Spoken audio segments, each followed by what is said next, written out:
Orange Zone, sponsored by Apex Entertainment.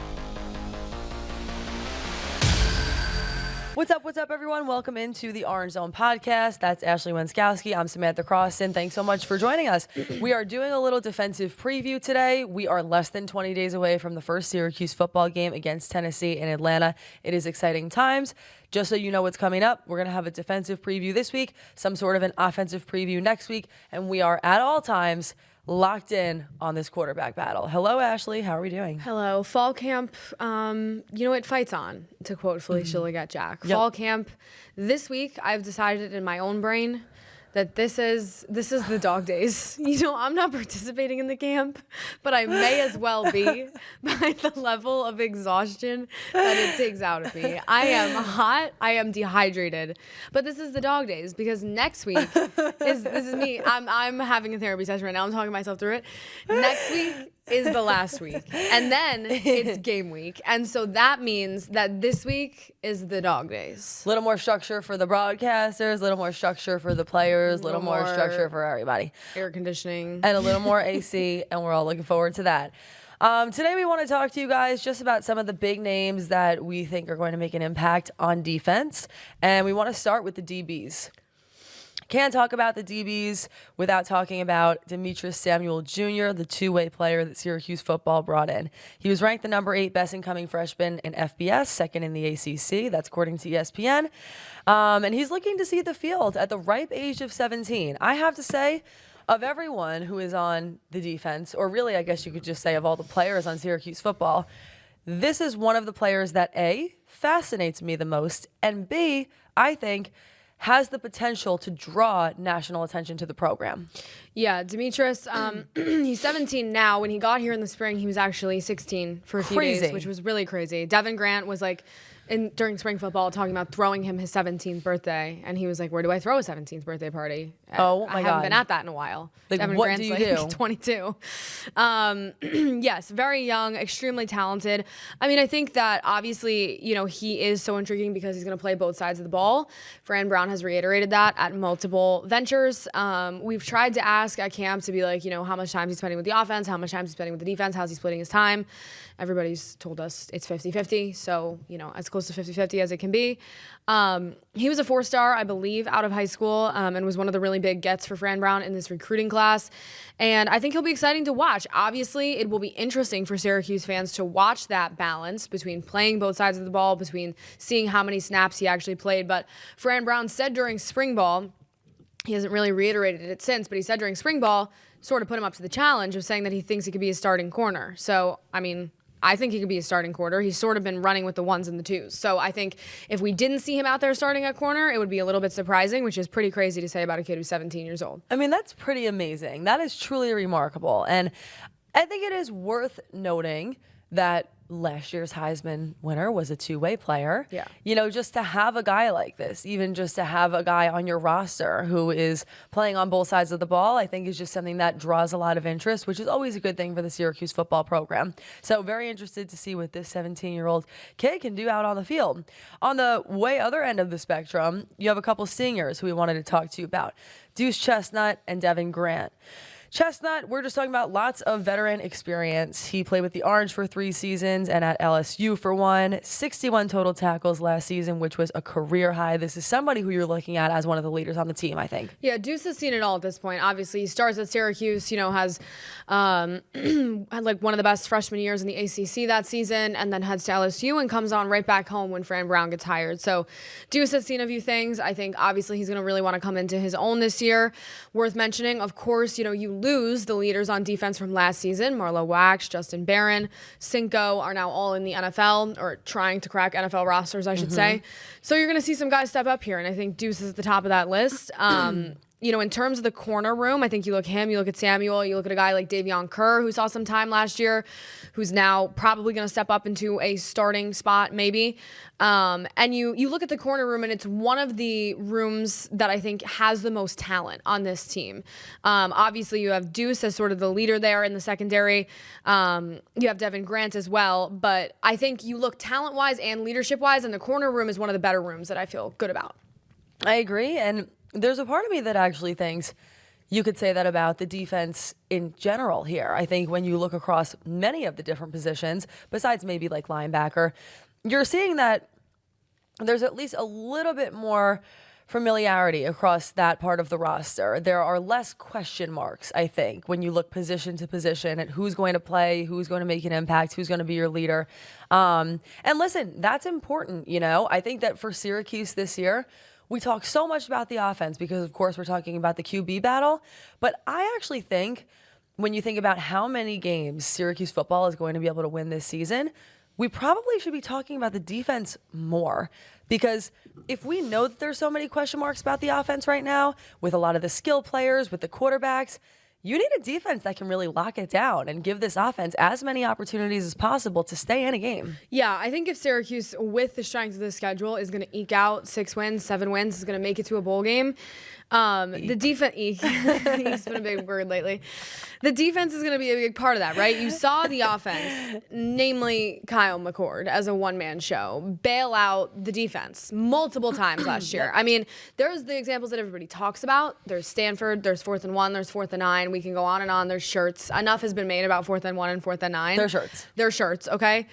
Even aside from that, there were games last year. I mean, Syracuse was down pretty heavily. I mean, Syracuse was down to Holy Cross. Like, when you think about that, and then Kyle McCord and the offense had to come back out there. Miami. And, well, then there was Miami. But and then the defense actually held strong in the second half of the Miami game. But all that to say is you knew the defense was sort of the weak link on this team last year. I would hope that's not the case headed into this season because you are right to say that the offense just simply has more question marks and still does not have a leader. You're going to see things in week 1. You're going to see things. You're going to bear witness to some things. I don't know if they're going to be positive things or negative things, but I think you're going to see the truth, honestly. Yeah. And when you talk about Kyle McCord, you know, I think he, in essence, hid some of Syracuse's big problems when they talk about we had to tackle better. That's because last year they didn't tackle very well. Yeah. But again, to your point, Kyle McCord is the kind of guy who could bail you out of having to take a lot of accountability for that. I think that when you think about Fran Brown and his dart philosophy, you're going to be seeing that probably a little bit more this year than you did last year.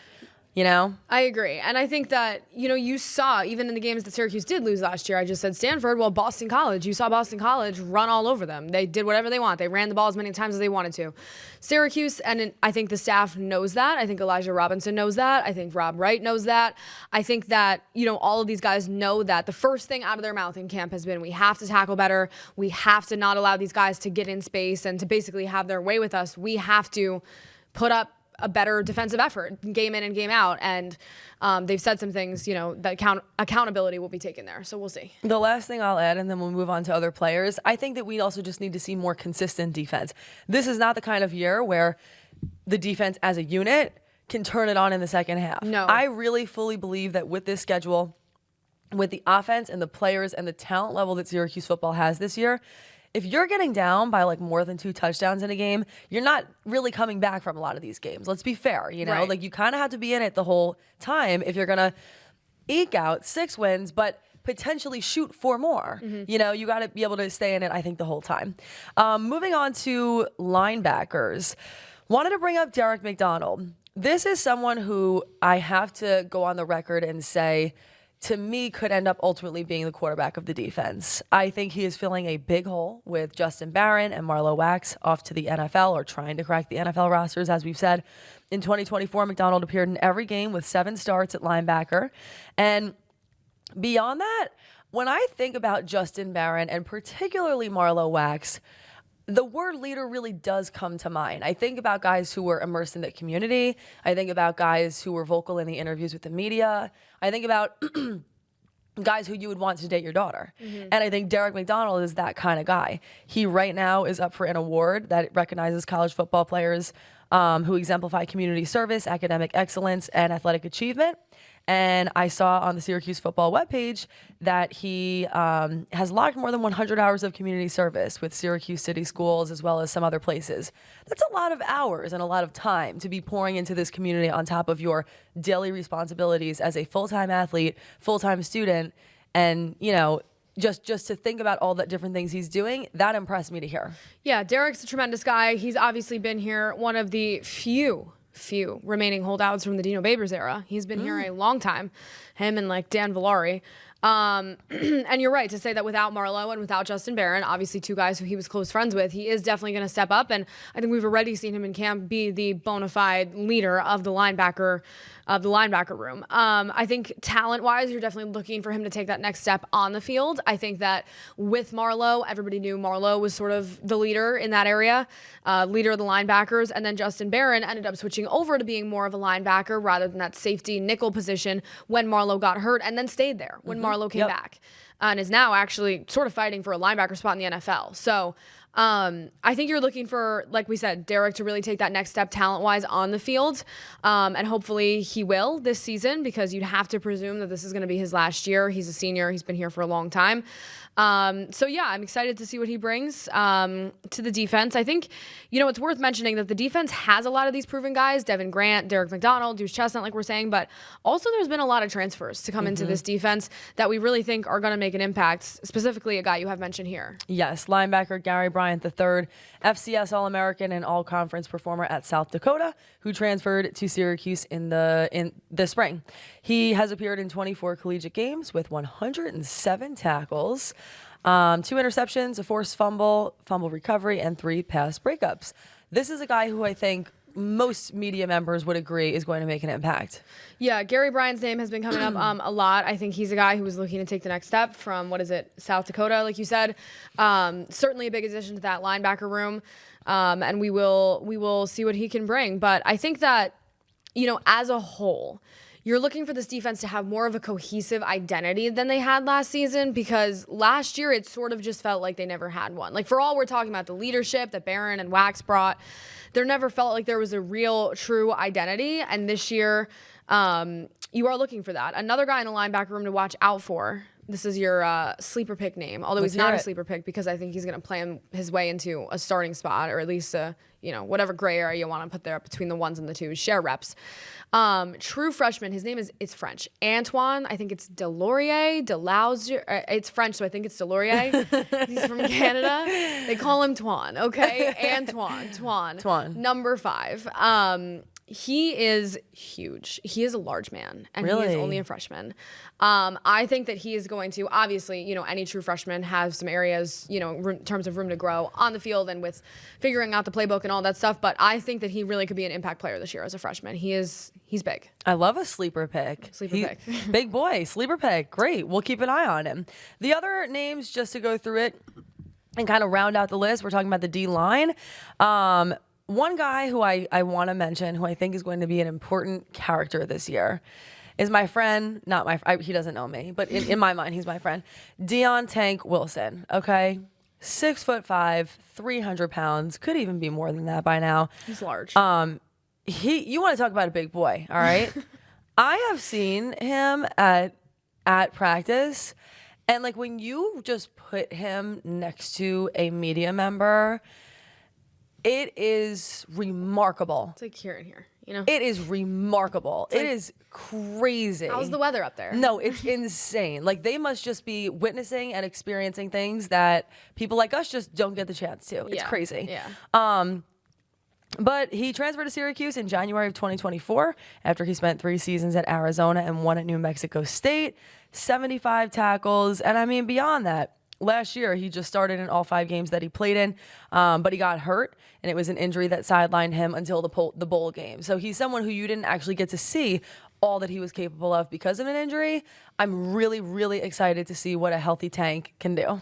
Well, yeah, a healthy Tank. You don't get the nickname Tank by accident. But the defensive line for Syracuse, I think, was one of the weakest spots last year, if you want to pinpoint a group that certainly had its trials and tribulations. But a big reason for that was we would be remiss if we didn't mention that there was a lot of injuries last year. Yep. Tank got hurt. I think a couple other starters got hurt and missed big portions of the season.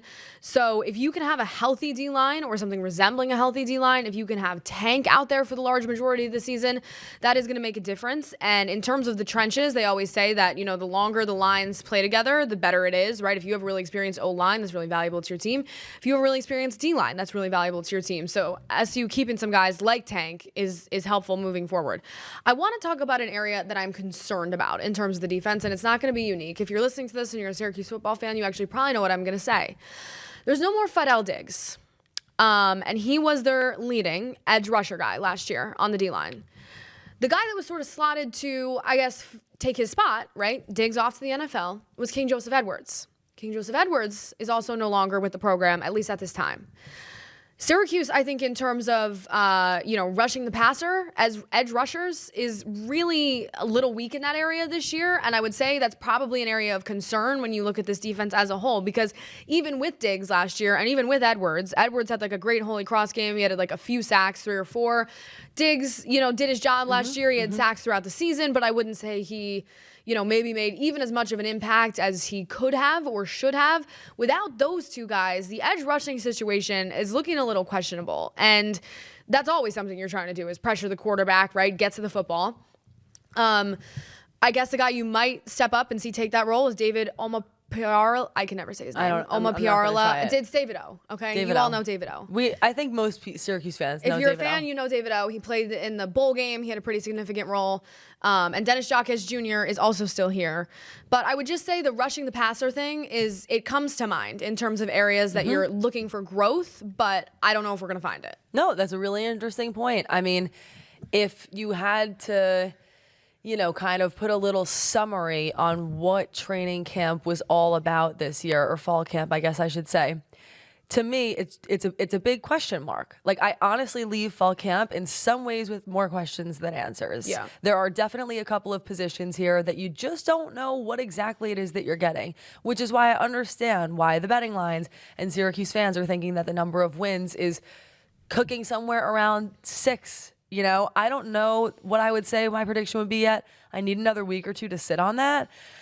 But man, I mean, with the schedule that they got going on, it's like you're either going to get exactly what you thought it was going to be, which is like around that 5 or 6 win mark, or you're really, truly going to be blown away. Either way, I think to go up against such a tough schedule, it really is an opportunity, even in all the things that are coming out about top 25 preseason rankings. Syracuse football is nowhere near those right now. So if they are able to do anything or, surpass the expectations that have been set for them, then perhaps that will be growth. And you know what? It might just be a different kind of year too. I do just want to throw that perspective out. I feel like Mike McAllister was saying this to me when him and I spoke a few days ago. He's a publisher for 24/7 Sports. He kind of said that growth might look different this year. Obviously for Fran Brown, he wants to win every game. He wants to chase championship. But is it possible that Syracuse could lose more games than they did last year and you'd still feel like they potentially took a step forward? Yeah, of course. I think if they're, competitive against this schedule, and I think if they do make it to, right, we all know as Syracuse fans, we don't want the standard to be a bowl game, right? That 6-win mark. But I think against the schedule that they have this year, against Tennessee and Notre Dame and Clemson and SMU and Miami, if they are competitive and make their mark and win all the home games, and we can do a full season prediction at some point here, but win all the games at home and win a couple that they're not supposed to on the road, I think that you would consider that a smash success. If they get 7 wins, definitely if they get 8. So that's automatically more losses than last year. And just due to the strength of schedule and the newness of some of these guys, you would definitely consider that a success. I think to talk about the defense for a minute, I think that this year is going to really show us what Elijah Robinson is made of. Last year, obviously his first season as a defensive coordinator at any stop, and in the full-time role. And we saw some struggles there. It wasn't perfect. Fran Brown took accountability for some of those mistakes, like the 4th and 9 situation, Stanford. He said that he called that play. Whether that's true or not, fine. The head coach is taking the blame for that. But I think we're going to see what Elijah Robinson is made of because he saw what happened last year. I think the issues there were glaring and they were obvious in terms of defensive schemes and whatnot and how the defense fell short. And now we're going to see if he's adjusted to that, right? Himself, Rob Wright, a few of these other, defense coaches. Because Jeff Nixon, like it or not, I guess this year will tell us more about Jeff Nixon too because he has an unproven quarterback and a lot more question marks on the offensive side of the ball. But whether that was a gift from Kyle McCord or not, like Jeff Nixon, glowing reviews in year 1. For Elijah Robinson, you just can't say the same. And so this year, I think, is really the make or break year for him as a coordinator here. Yeah, and listen, that's just tough because you know that Fran Brown has such strong ties with all of these guys. So I'd just be curious to see if it was a situation where things really didn't go well.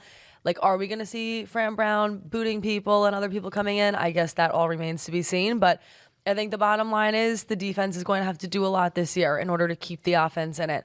Everyone, thank you so much for joining us as always. This episode is sponsored by Apex Entertainment. Be sure to like, comment, and subscribe. And we will plan on seeing you back here next week for an offensive preview. Thanks for joining us.